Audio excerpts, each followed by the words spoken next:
Biden must hold Ethiopia's Abiy Ahmed accountable.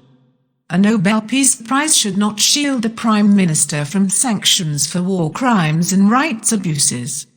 By Stephen L. Carter, Bloomberg. Could Joe Biden become the first American president to sanction a Nobel Peace Prize winner for war crimes and human rights abuses? As the U.S. steps up efforts to end Ethiopia's bloody civil war, it must reckon with credible reports that the government of the 2019 laureate Prime Minister Abiy Ahmed instigated the conflict and covered up gross abuses. Biden's envoy for the Horn of Africa, Jeffrey Feltman, arrives in Addis Ababa today to advocate peace talks between the Ethiopian government and rebels in the northern region of Tigray. Now in its second year, the war has claimed thousands of lives and displaced millions. It is in a stalemate, with Abiy at a slight advantage. His federal forces have regained territory lost in early November but are unable to make headway into Tigray. The rebel leadership claims to have made a strategic retreat and has indicated a willingness to hold peace talks. Abiy has ramped up airstrikes, using drones acquired from Turkey and the United Arab Emirates, which have killed scores of Tigrayans. A land offensive would be much bloodier, for both sides. But the Prime Minister will likely want to thrust deep into Tigray before agreeing to any meaningful parleys. For one thing, this would give him the upper hand in any negotiations. For another, having portrayed himself as a military leader, in the time-honored fashion, he visited the front lines dressed in fatigues. He needs something that at least looks like a victory. Feltman's first order of business should be to restrain Abiy.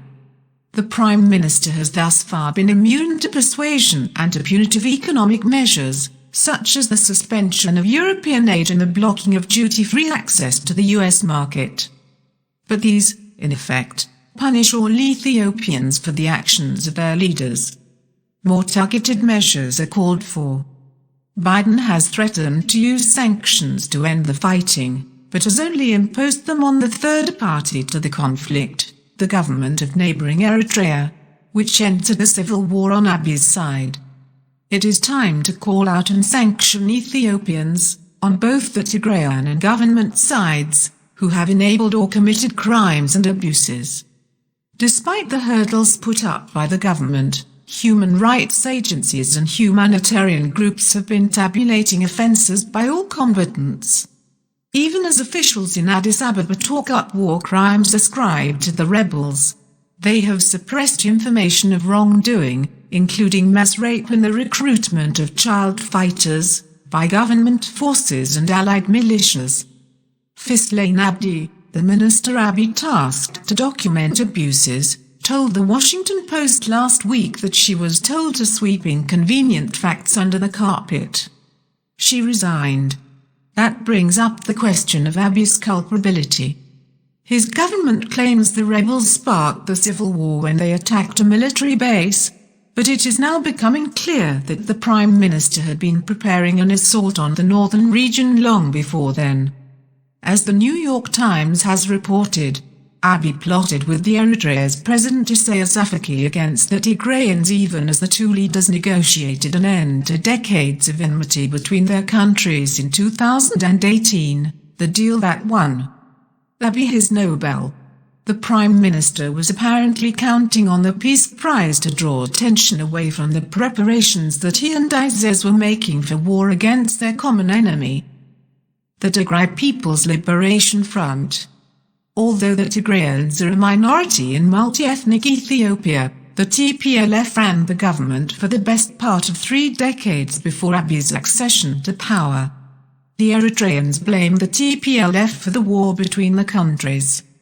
Abiy is from the Oromo, the largest ethnic group, which was long denied a fair share of power by the Tigrayans. Since he became Prime Minister, Abiy has systematically marginalized Tigrayans in the central government. The civil war has provided cover for crimes by government officials and forces. In the most recent example, says Human Rights Watch, Thousands of Tigrayans repatriated from Saudi Arabia have been subjected to abuses ranging from arbitrary detention to forcible disappearance. Abiy is hardly the first Nobel laureate to have brought dishonor to the prize. But, for obvious reasons, American presidents are leery about deploying sanctions against those who have been ennobled as peacemakers. George W. Bush considered sanctioning Palestinian leader Yasser Arafat, joint winner in 1994, but eventually thought better of it.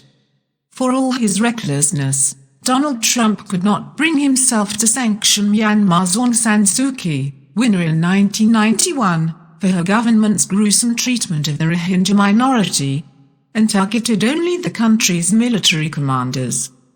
Ironically, those same commanders would go on to overthrow the civilian government and imprison Suu Kyi. Biden might do well to follow Trump's example and target senior Ethiopian officials while giving Abiy a Nobel Pass. Still, if the Prime Minister doesn't take heed, he may well find himself in an ignoble category all of his own.